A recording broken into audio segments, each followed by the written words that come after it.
I stand at South Head by Hornby Light. Every ship must pass this gate to reach Sydney. Convicts, settlers, soldiers, officials, sailors, and Aboriginal families share this harbor. But entry is not landing. A sick ship can be stopped before the quay, held back by law and fear.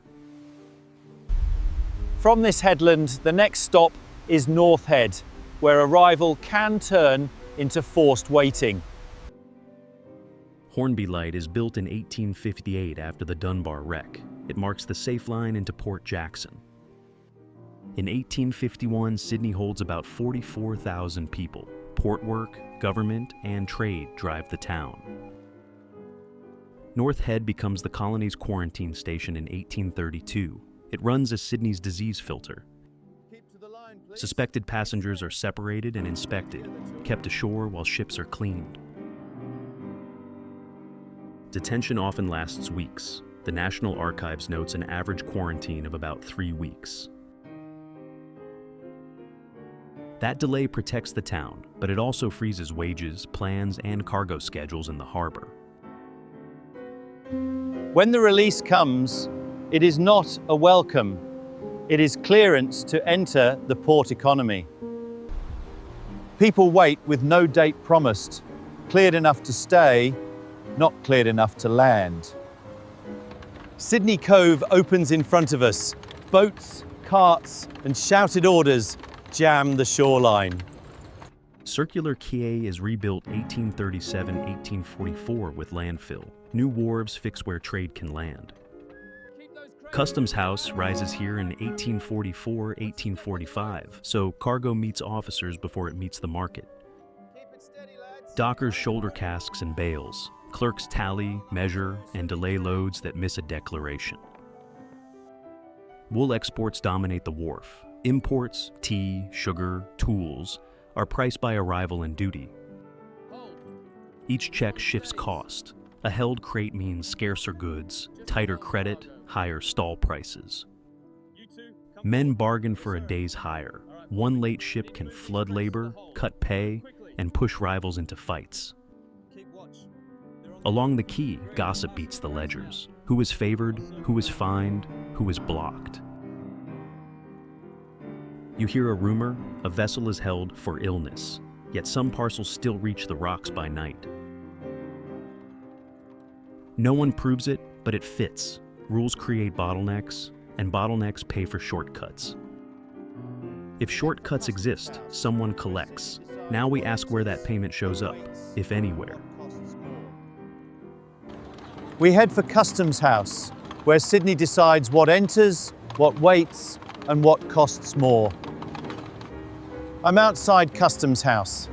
Here, a cargo becomes a new cost that reaches every household. Customs House is the port's control point. Officers decide what clears, what waits, what pays.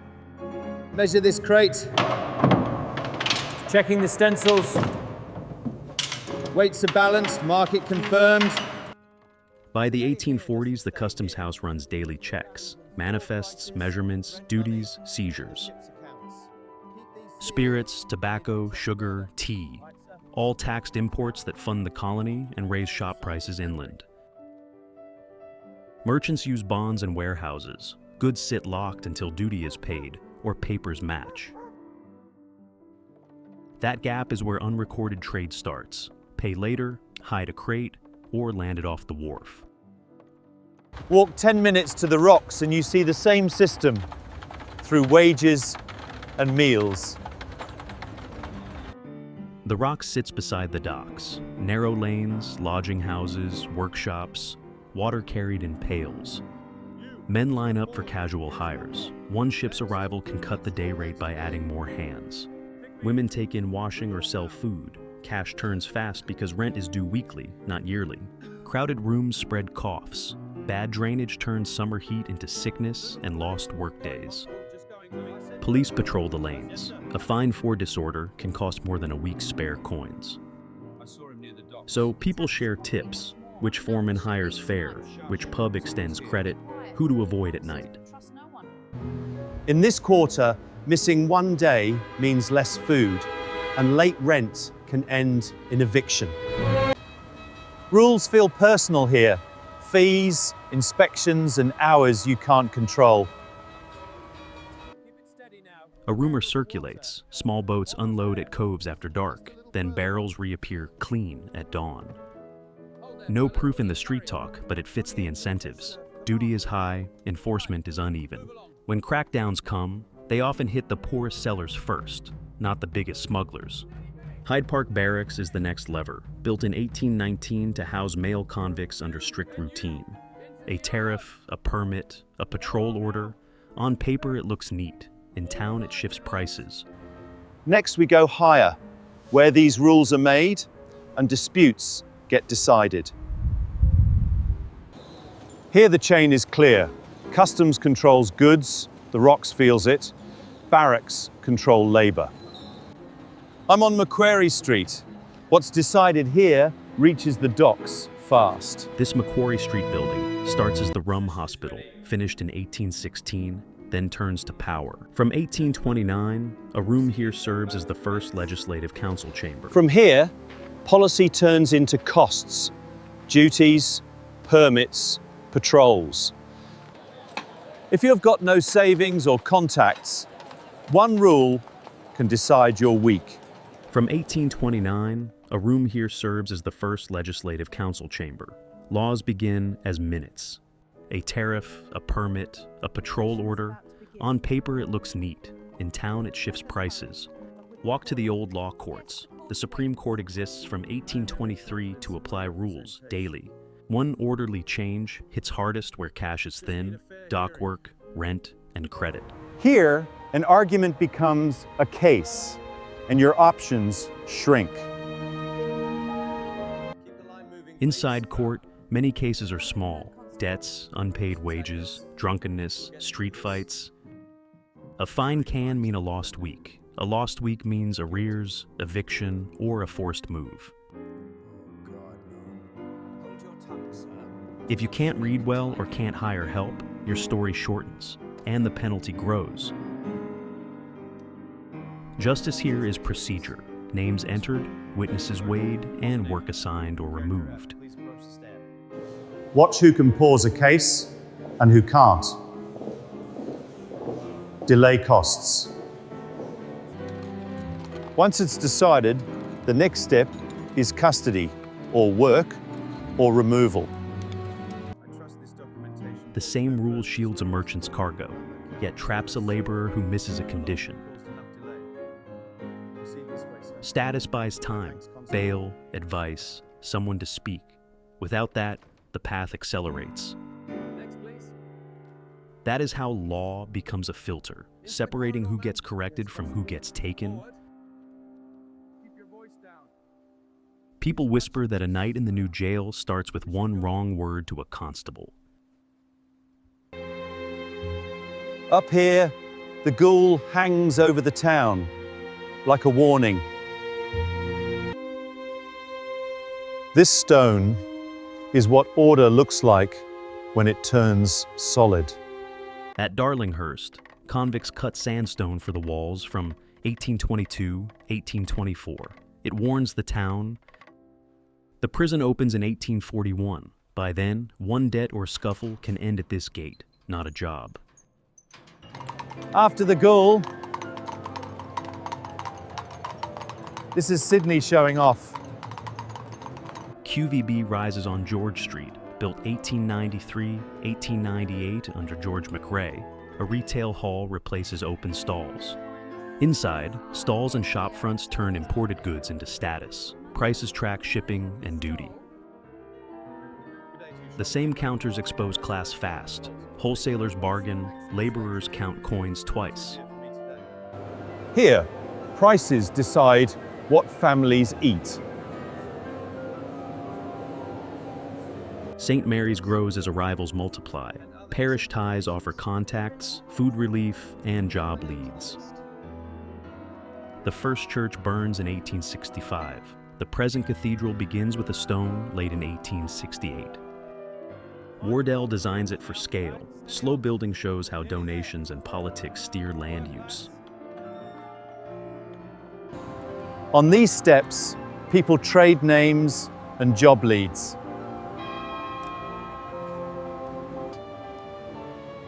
I check for a foreman's name before my last shilling's gone. Fast mail changes hiring. One notice can pull men to the wharf or leave them idle by noon.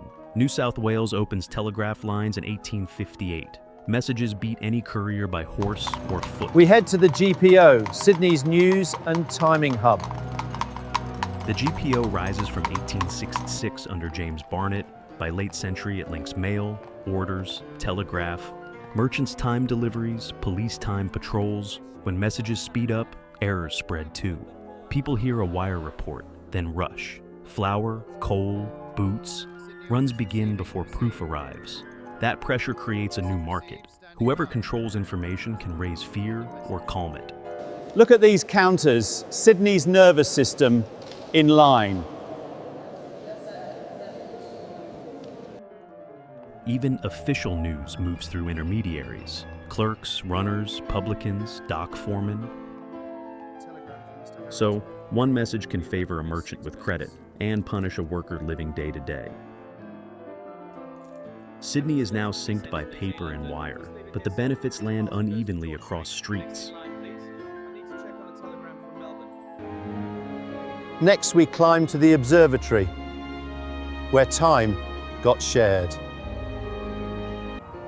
Once time is shared, schedules tighten fast. From the GPO, we climb to Observatory Hill. Sydney Observatory is built 1857-1859 on Observatory Hill, above the wharves and stores. Ships need longitude. Accurate time resets chronometers, so the harbor demands a public signal. On 5th June 1858, the time ball drops at noon. A daily queue captains can set watches by. That single drop standardizes trade, departures, tides, wages. Late now has a measurable cost. Once the city owns the clock, it owns the pace. Miss a call or a gate, and you lose the day. Rail turns minutes into schedules. The first Sydney terminus opens in 1855 at Cleveland Paddock.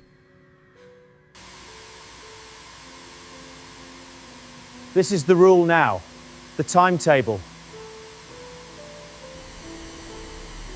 You don't leave when you're ready, when it is. A larger terminal opens in 1874 on the same site, long called Red Fern by commuters. Printed timetables pull work inward. Clerks, laborers, cargo, all synced to hours. With more trains, crowds thicken at gates. One missed platform means lost pay and wasted fare. Fast movement adds risk. Confusion in surges, crushed parcels, and accidents near tracks. Rail shifts power. Businesses forecast supply, while casual workers wait for the next call. In lines, people trade warnings. Which gate shuts early? Which guard accepts a quiet coin? What do we do? No proof, but small delays feel personal when rent is due, so the story sticks and hardens. Rumor says some trains vanish on paper, delayed for favored freight or favored men. All right, Centennial Park. The city finally breathes. Centennial Park opens 26 John 1888 for the N.S. Stowler's centenary, billed as the People's Park. Sir Henry Parkes dedicates it. Avenues and lawns signal a city confident enough to pause. Built by hundreds of unemployed men, it pays wages, but time off and safety stay unequal. After the order, who could afford it first?